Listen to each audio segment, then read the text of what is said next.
Okay, so that front seat is removed now.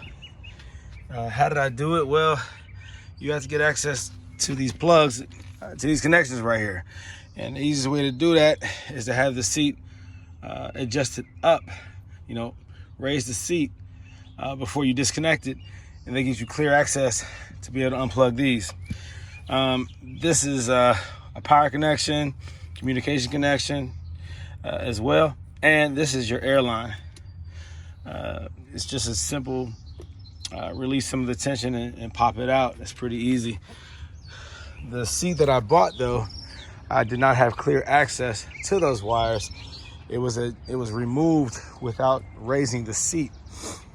And what I'm talking about is creating this gap, raising the actual seat so that you create a gap up underneath that allows easier access to these plugs and connections.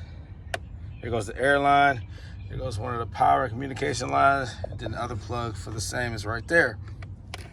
But by raising the seat from the frame, it allows easy access.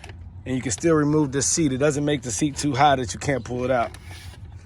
I'm gonna show you a comparison of the seat that I purchased where that was not done before it was removed. So it was hard to get access to those wires. You see the difference here? The seat itself is low on the frame, which did not give me easy access to those wires. So what I had to do was go up underneath. I had to break some of this covering off right here. I had to create access to inside of here, which gave me access to that plug, that connection there. This right here was the same. And then the airline, I had to pull through. I had to create this opening right here to get access to this airline. Let me pull it back. So easier, much easier if you elevate the seat from the frame before you remove or start unplugging everything. It makes it easier to go back in. So now this seat right here that I have to reinstall, I have to actually do the same thing, get access inside of here. It just makes it that much more difficult to reconnect everything. But yep, there we go. So this was the original plug connection. It was just cut, spliced, cut, whatever. Not spliced, but just, you know, detached when they removed that out the vehicle. Instead of, you know, they're just doing this, just rushing, go ahead and removing it. They don't really care about preserving the connections. I mean, they do preserve the connections by doing that, but they're just cutting it right there and whatever. Before they do that, of course, there's no power to the vehicle, so you're not going to short anything out that way. They're just talking about easy removal so they can sell the whole seat. So for those of you who are considering replacing just the lower cushion, in this case, it's much easier for me to just buy the whole seat. It's dirty, of course, but that can be cleaned up. I mean, it's in good condition, very good condition. Wipe it down, clean it up, put a little spit and shine on there. That leather look real good, but it's not tore up. They wanted probably $200-300. And shoot, it's probably $150 to $200 for just the lower cushion. This right here, they wanted $100 to $200 also for the upper lumbar portion of the leather. And then you still have to attach it. And there's a lot of tension on here in order to remove the original and to put the new one on. The back side, I believe you have to get access by removing this back panel right here. I think there's just some screws up underneath, and then you lift it and pop it out. And then that gives you access to what's keeping this leather right here secure. You gotta detach it from the back. A lot more work. I think it's easier for me to just remove the seat and put a new one in. That sounds crazy, but it's true. Now these seats are very, very large, very comfortable, made for a 6 foot plus size adult. So to remove these seats, the front seat, I didn't pull it out the front, I pulled it out the back. In order to do that, so that I also wouldn't mess up my leather, I removed a bench. Remove the bench, looks like this. What you're seeing here, looks like this is fuel pump access. Maybe this is another fuel pump access right here. This cover right here was just messed up, but it was sitting over there on top of it like that. So this gives you access to the fuel pump. Hey, I found some money. That's what I'm talking about. Found some Bob Marley too. Yeah, somebody was a weed smoker. But yeah, so that gives you access right there. Remove that, it gives you a lot of room. These doors open up very wide. I mean, that's the widest opening door I've seen probably on any other vehicle, unless you got like maybe a Rolls Royce or something. These doors open up crazy wide. Mercedes is also always known for that with their big sedans. So yeah, easy access to get in and out. It creates a large opening to remove that back seat. I mean that front seat through the back. So just take your time, don't damage your car trying to remove this.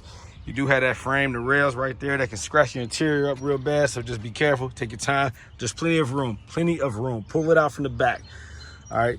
Pull it out from the back, lean it, adjust it. It's heavy, use leverage, use your muscles, all right? That's why God gave them to you. So go ahead and pull that stuff out, man, and insert or install the new seat the same way from the back. All right, from the back, you know what I mean? All right, cool. So here we go. I'm gonna go ahead and get back to work. This is an easy removal and install of the seat, the front seat of a Mercedes 2007 S550. Not hard at all, not hard at all.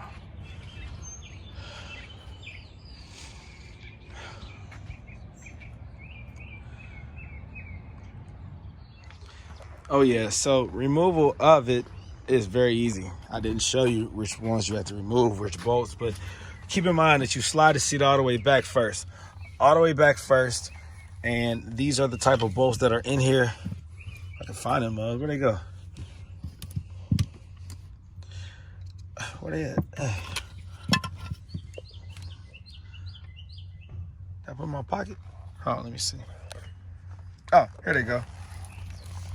I put them on the floor. On the ground. All right, there you go. So on the floor is where they should remain, so that you know these are the three that go in the front. There's two right there, and there's one right there. All right, so this is easy. You know, this requires a 45T. I think a T45 right there. Nope, T45 is for the rear. The front is. Man, why do this all backwards? What I got this for then? Oh, this is for the seatbelt. Yeah, so the seatbelt right here. All right, that attaches to the side of the seat. There's a cover. Just pry the cover off. This is the cover right here. All right, so just pry the cover off. Gives you access to that bolt that holds the seatbelt on. You got to remove that before you remove the seat. This right here was for that. This is a T45.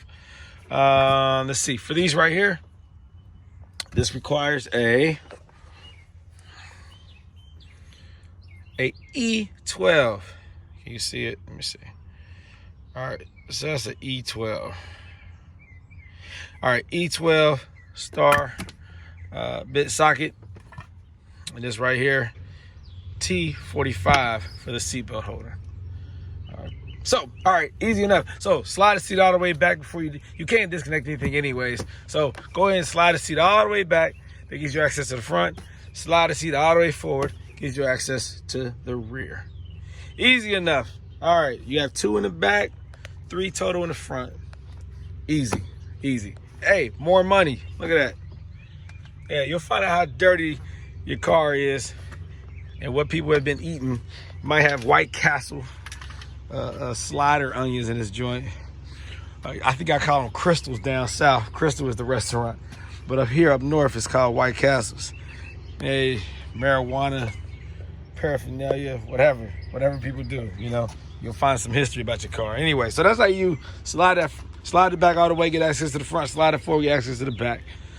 Tilt it back, you'll see access to the connections. That's how you disconnect them while it's leaning back, and then removal out of the back seat. So easy enough. All right, now it's time to reinstall it. Well, first I have to clean it out. So let me vacuum this mug out first. Vacuum it out, clean it up. Maybe it'll make it smell better. There is a stench in that joint. Yeah. If you smoke cigarettes and smoke weed in these Mercedes, you're being disrespectful to Mercedes. Don't do that crap. The owner of this car used to smoke Black and Mild. Still has that smell in there. I gotta clean that thing out. I hate that smell. I hate the smell of cigarettes, Black and Mild, weed, whatever it is you smoke, man. Do that crap outside. Stop disrespecting your car. Hey. What was that? Oh, there. That's me. Yeah. You go to my Instagram. Go to my website. Go to my YouTube. Oh, yeah, you're watching it.